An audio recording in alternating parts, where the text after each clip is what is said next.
اچھا میں ایک چھوٹی سی بات پوچھوں، جاپانی زبان آپ میں سے کس کو آتی ہے؟ وہ ہاتھ کھڑا کرے. کوئی نہیں. مینڈرین، پوتھونگ وا، یہ بھی کوئی نہیں. کونتم وا، اب کچھ. سنسکرت،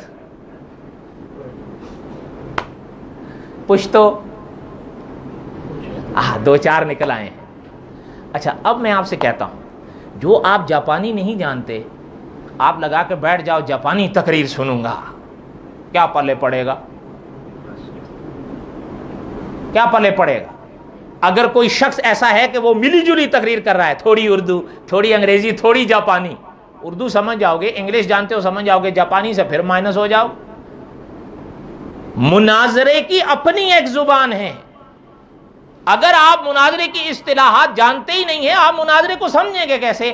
نتیجہ کیا نکلے گا کہ اگر کوئی مناظرہ آپ نے سنا ہے 8 یا 20 پر، تو زبان چونکہ اصطلاحی رہی، وہاں پر آپ کے دل میں اگر پہلے کوئی شک یا شبہ تھا یا نہیں تھا، یہ مناظرہ سن کر آپ خود مشکوک ہو جائیں گے.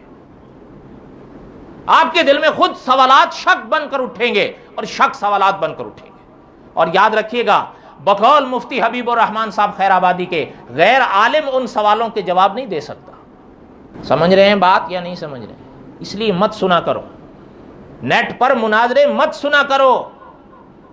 وجہ کیا ہے؟ سمجھ نہیں پاؤ گے، الجھ جاؤ گے، بات جو صحیح بھی ہوگی سمجھ نہیں پاؤ گے کہ کیا ہو رہا ہے.